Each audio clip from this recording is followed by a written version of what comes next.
তুমি অনন্ত, তুমি প্রশান্ত, তুমি অনন্ত, তুমি প্রশান্ত। আগে জগন্নাথ, আগে জগন্নাথ, আগে জগন্নাথ, আগে জগন্নাথ। তুম ইচ্ছারে আমি পরিচালিত, তুম ইচ্ছারে আমি পরিচালিত। আগে জগন্নাথ, আগে জগন্নাথ, আগে জগন্নাথ, আগে জগন্নাথ। শ্রী জগন্নাথଙ୍କ ହେବ ପାଞ୍ଚ ରାତ, ତୁମ ଗୁଣ ଗାଇବାକୁ ଆମେ ଥିବା ପାତ୍ର।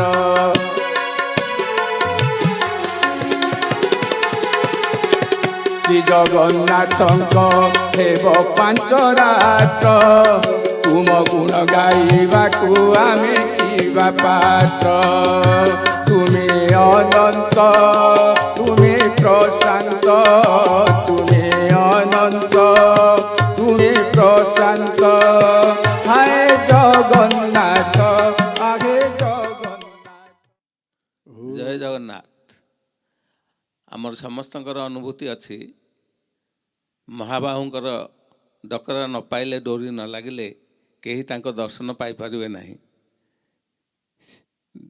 9/6/2013 ତାରିଖରେ ମଧ୍ୟାହ୍ନ ଭୋଜନ ସାରି ଆମେ ପତ୍ନୀ ଯମୁନା, ପୁଅ ସୌମ୍ୟଶକ୍ତି, ଝିଅ ଦୀପଶିକା ସାଙ୍ଗେ ମିଶି ପୁରୀ ଅଭିମୁଖେ ବାହାରିଲୁ। ପାଗ ବହୁତ ଅନୁକୂଳ ଥିଲା, ଭାରି ଆନନ୍ଦରେ ଆମେ ଚାଲିଥାଉ। ପିପିଲି ପାଖରେ ଆସ୍ତେ ଆସ୍ତେ ଝିପିଝିପି ବର୍ଷା ଆରମ୍ଭ ହେଲା। ଆଉ କିଛି ବାଟ ଗଲା ପରେ ପବନ, ଝଡ଼, ଘଡ଼ଘଡ଼ି ସହ ଜୋରରେ ବର୍ଷା ଆରମ୍ଭ ହେଲା। ପିପିଲି ବାଇପାସ୍ ରୋଡ଼ ତିଆରି ଚାଲିଥିବାରୁ ଅଧିକାଂଶ ସ୍ଥାନରେ ମାଟି ଖୋଳା ହୋଇଥାଏ, ରାସ୍ତାରେ ଖାଲ ଢିପ ଥାଏ, ବହୁତ ଆସ୍ତେ ଆସ୍ତେ ଯିବାକୁ ପଡ଼ୁଥାଏ। ଏହି ସମୟରେ ବର୍ଷା ଜୋର ଏତେ ହେଲା ଯେ ରାସ୍ତାର ଖାଲ ଢିପ ସବୁ ପାଣି ଭର୍ତ୍ତି ହୋଇଗଲା। ଗାଡ଼ି ଚଲାଇବା ଅସୁବିଧା ହେଲା। ତେବେ ଆସ୍ତେ ଆସ୍ତେ ଯିବା ସମୟରେ ହଠାତ୍ ଆମ କାର୍ର ସାମ୍ନାରେ ଡାହାଣ ପଟେ ବିଜୁଳି ମାରିକି ଘଡ଼ଘଡ଼ି ବଜ୍ରପାତ ପଡ଼ିଲା, ଯେଉଁଥିରେ କି ପୁଅ ଏବଂ ଝିଅ ଚିତ୍କାର କଲେ। ଆଉ ପୁଅ ଆଉ ଚଲେଇବା ଅବସ୍ଥାରେ, ଗାଡ଼ି ଚଲେଇବା ଅବସ୍ଥାରେ ନଥିଲା। ହଠାତ୍ ଧୂଆଁ ଉଠିଗଲା ଏବଂ ରବର ପୋଡ଼ିଆ ଗନ୍ଧ ହେଲା। କିନ୍ତୁ ପବନ ଏତେ ଜୋରରେ ହେଉଥିଲା ଏବଂ ବର୍ଷାର ପ୍ରକୋପ ଏତେ ଜୋର ଥିଲା ଯେ ବାହାରକୁ ବାହାରିବା ଅସମ୍ଭବ ଥିଲା। ଆମେ ସମସ୍ତେ ସେଠି ମ୍ରିୟମାଣ ହୋଇ, ବହୁତ ଭୟଭୀତ ହୋଇ ଗାଡ଼ିରେ ରହି ଜଗନ୍ନାଥଙ୍କୁ ପ୍ରାର୍ଥନା କରିବା ବ୍ୟତୀତ ଆମ ପାଖରେ ଆଉ କିଛି ଉପାୟ ନଥିଲା। ଯାହା ହେଉ ସେଠୁ ଆମେ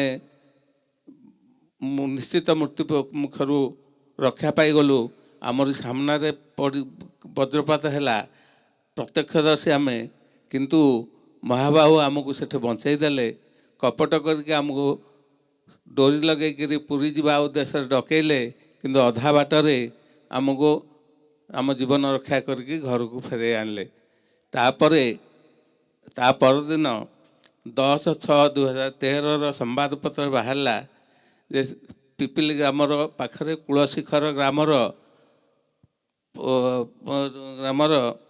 ଅଭିରାମ ସାହୁ ତାଙ୍କର ମଧ୍ୟାହ୍ନ ଭୋଜନ ପରେ ଘରେ ଶୋଇଥିବା ଅବସ୍ଥାରେ ଛାତର ଗୋଟେ ଅଂଶ ଗଳି ପଡ଼ିଲା ବଜ୍ରପାତ ଯୋଗୁଁ, ଯେଉଁଥିରେ କି ସେ ଗୁରୁତର ଆହତ ହୋଇ କ୍ୟାପିଟାଲ ହସ୍ପିଟାଲରେ ଭର୍ତ୍ତି ହୋଇଥିଲେ। ତ ଆମେ ଅତ୍ୟନ୍ତ ପକ୍ଷେ ପ୍ରଭୁଙ୍କ ଦୟାରୁ କୃପା ଲାଭ କରି ଆମେ ସହଜରେ ଘରକୁ ଫେରି ପାରିଲୁ ଅକ୍ଷତ ଅବସ୍ଥାରେ। ସେଇଟା ଆମର ପରମ ସୌଭାଗ୍ୟର କଥା।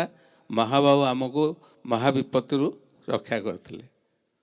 1994 ମସିହାରେ ମୁଁ ବାରିପଦା ସିଭିଲ କୋର୍ଟରେ ରେଜିଷ୍ଟ୍ରାର ହିସାବରେ କାମ କରୁଥିଲି। ସେହି ସମୟରେ ରଥଯାତ୍ରା ବେଳେ ରଥର କଡ଼ନ ଭିତରେ ସେତେବେଳକାର ଜିଲ୍ଲାପାଳ ବିପିନ ସେକ୍ସନା, ଡିଷ୍ଟ୍ରିକ୍ଟ ଜଜ୍ ଜଷ୍ଟିସ୍ ଅରୁଣ ପରିଛା, CDMO ଏବଂ SP ଅନାମ ସାହୁ, ଅନାମ ମହାନ୍ତି କଡ଼ନ ଭିତରେ ଥିଲୁ। ରଥ ପହଣ୍ଡି ବିଜେ ପରେ ରଥ ବହୁତ ସୁବିଧାରେ ଟଣା ଆରମ୍ଭ ହୋଇଗଲା। କିନ୍ତୁ ଅଧା ବାଟରେ ହଠାତ୍ ରଥ ଅଟକିଗଲା। ଯେତେବେଳେ ଅଟକିଗଲା ସେଠି ଉପସ୍ଥିତ ଥିବା କର୍ମଚାରୀ, କାରିଗର ଏବଂ ଜନସାଧାରଣ ଚାରିପଟେ ବୁଲି ରଥକୁ ଚକ ଅଖ ତଦାରଖ କଲେ, କିନ୍ତୁ କୌଣସି ତ୍ରୁଟି ଦେଖାଗଲା ନାହିଁ। ସମସ୍ତେ ବିଚଳିତ ହୋଇଗଲେ, ରଥ କାହିଁକି ଅଟକି ଯାଉଛି, ରଥ ଟାଣିରେ ଚାଲୁନି। ଏହି ପ୍ରକାର ଅବସ୍ଥାରେ ଦେଖିଲା ବେଳକୁ ରଥ ତଳେ ଗୋଟେ ଛେଳି ରହିଯାଇଛି। ତେଣୁ ଛେଳିଟିକୁ ବାହାର କଲା ପରେ ରଥ ସୁରୁଖୁରୁରେ ଚାଲିଲା। ତେବେ ମହାପ୍ରଭୁଙ୍କ ଦୟାରୁ ରଥ ଅଟକି ଗଲା ଏବଂ ଛେଳି ଛୁଆର ଜୀବନ ବଞ୍ଚେଇଲେ।